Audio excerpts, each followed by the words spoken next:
about 2 odd nights ago, this thought had crossed my mind.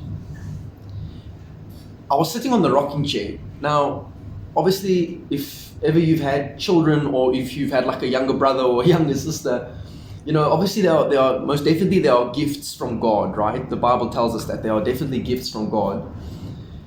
But there also are, at times, they can be very challenging gifts, right? Because they're their own person, they got their own will and all of that, right? So they are gifts from God, and we are very thankful and blessed, but they can be at times very challenging.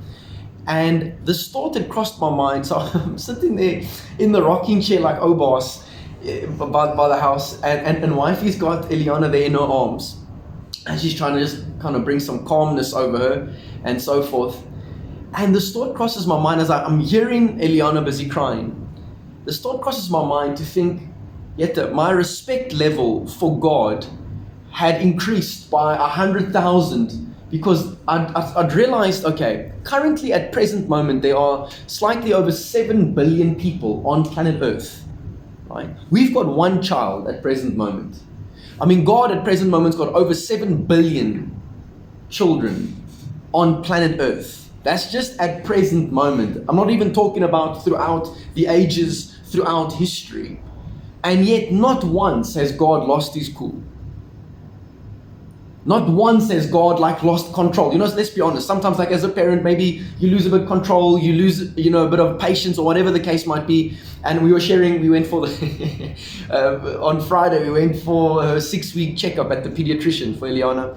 So we arrived there, and wifey and I get inside the pediatrician's reception area. Now we're sitting there, and there was another lady that was there, and then obviously the receptionist, and now we're waiting for the doctor to come on through.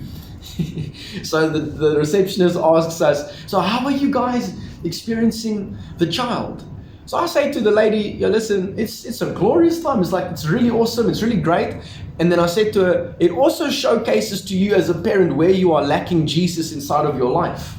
Because that's one thing that a child does, right? Because a child definitely exposes where maybe you thought you were okay, but you're not okay in that particular area, and you realize you need more grace in that particular area of your life, right?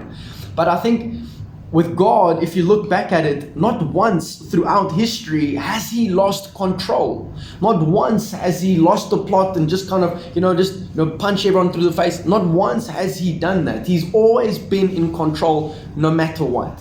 So this morning I want to kind of pick up from where we left off last week.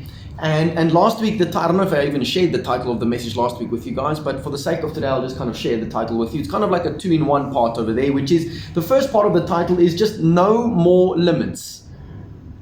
No more limits. Again, one of my favorite verses inside the scripture, Matthew chapter 17, verse 20, Jesus speaking and using an analogy of a mustard seed.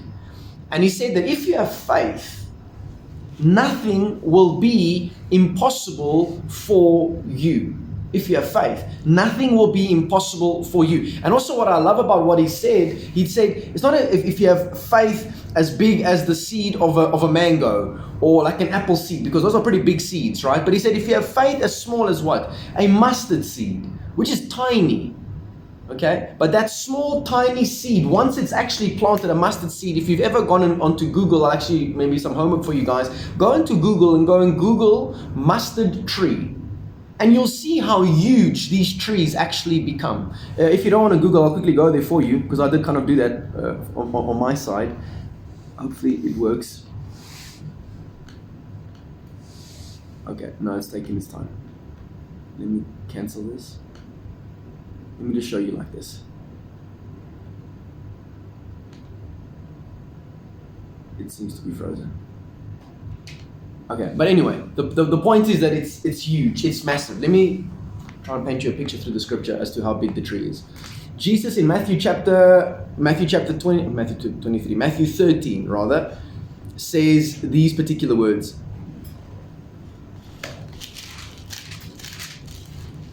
He says, he's talking about a parable, and he says, verse 31 says, he told them another parable. He said, the kingdom of heaven is like a mustard seed, which a man took and planted in his field. Though it is the smallest of all seeds, yet when it grows, it is the largest of garden plants and becomes a tree, so that the birds come and perch in its branches.